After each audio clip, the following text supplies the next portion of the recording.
So, Pete, I know from time to time you're quite active on Twitter, and there was a discussion with yourself the other day, and I think it was Paul Carpenter, and the discussion was basically, as I recall, about who earns the money, and in terms of trainers' contracts and trainers' bonuses, and where did that come from? I didn't see the whole discussion. I think it was all regarding uh, where the income for the dogs. The owners are paying the trainers to take the dogs racing, and anything that dog earns should be paid back to the owner. Paul Carpenter, and I think Billy Boyle, who's he's a good social chap as well, and speaks his mind on the internet. And I was I wasn't arguing with them. I was having a good discussion with them, and social media can be very good like that, where you can have a good discussion, and you might disagree, but there's no need to fall out, which we didn't. We're three mature people, and you know, I was trying to put the point across that you've done a deal with the trainer at a price of what the prize money is.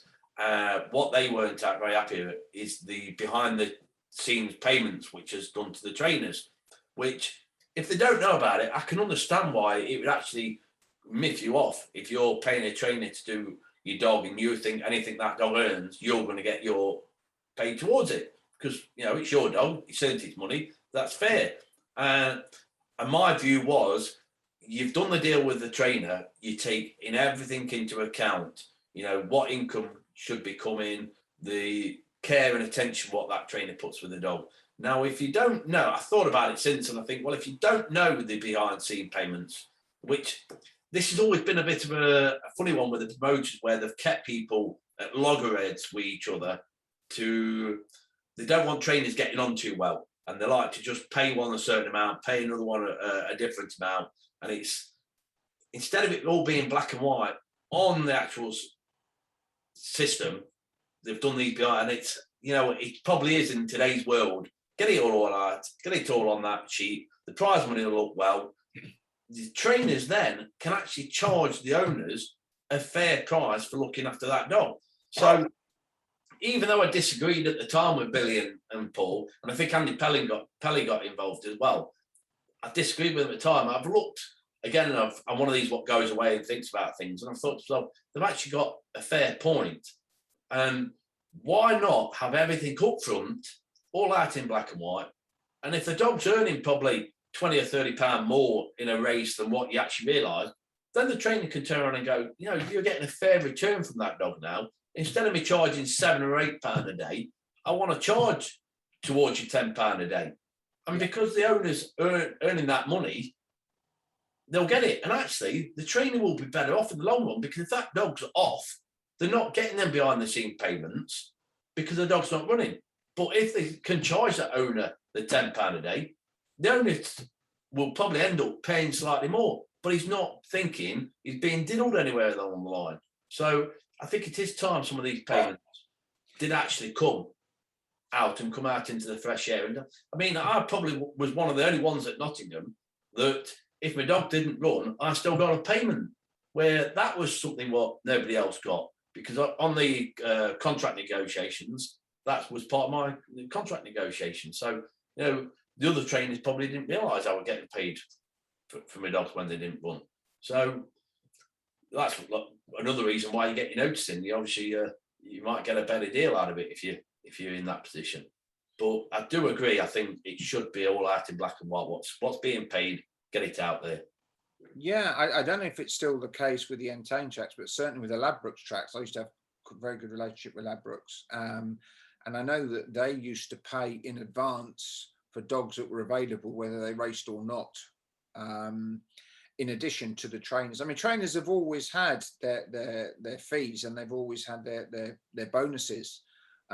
What surprised me, I was talking to somebody the other day and got to hear some details of a trainer's contract at, I won't even say which track it was, but I was surprised how little the actual runner money was, because, as you know, they would say, you get paid X amount for a 4-bend runner and X amount for a 6-bend runner, or the case may be. I have to say, when they were spelled out to me, and I don't know what the overall monthly retainer what that was worth. In fact, well, I do know what it was worth, but it was reasonable money. But certainly the running money per dog, I would say, was probably a third less than Walthamstow trainers were earning 25 years ago.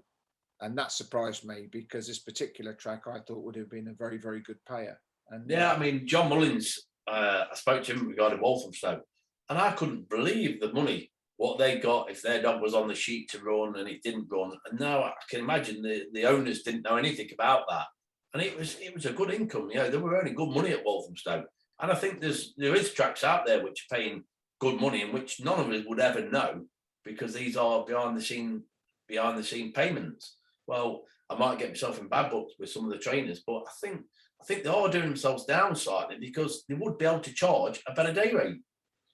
So it's only about bringing it into the open, isn't it? Nobody's asking the trainers to work for less. But Yeah. what you're saying is hike up the kennel fees if necessary. But one of the things that is happening is trainers are basically, I'm going to say, undercutting each other by the fact that there are all these separate deals done. And some trainers at some tracks I know will pay significantly more for not a lot more runners, just because they've managed to negotiate themselves a better deal. I don't know, maybe this is just commercial enterprise and we have to live with it. But if I was a trainer, I wouldn't be very happy with it. No, I mean, I think it brought it out into attention really with the Nottingham 15%, what used to get deducted. And it kicked off, I think, when the Derby came along, because Ben Keith said, I want the winner to get that much money. And there was a deduction of 15 and 2%, I think, 70%. So it was all said, right, fair enough, across the board, it's going back onto the prize money. Now, I spoke to some of the trainers and they were saying, oh, we're going to lose 15% from what we used to get. I said, well, go back to your owners. They're getting this 15%. It used to be part of it. So your bill was only a certain amount because you got this 15%. So if you go back to them, I said, the owners want to be a bit careful, because if they turn around and say, well, we'll just give you 15% extra in your kennel fee. Well, if the dog doesn't run, the trainer wasn't getting that 15%. But once it's on to the kennel bill, they'll get 15% all the time. So, you have to be very, very careful that the owners might shout out and it might end up costing them a bit more in the long run. But that's why the trainers don't want to be too worried about it, because actually it might be financially beneficial to them.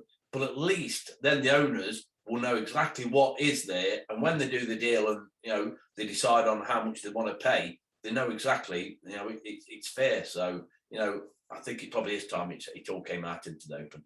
Yeah, the only other final point I'd make on this really is that if we are talking about trainers freeing themselves up and looking at getting the best options, I only have a certain amount of sympathy for a section of the training community, because I think we can both agree that, I mean, most of our friends, certainly most of my friends in dog racing are trainers, and some of my best friends in the world are dog trainers. But there is a section among them that would basically cut each other's throats to the race to the bottom, and I'll train for less than him, or I'll cut this corner or cut that corner.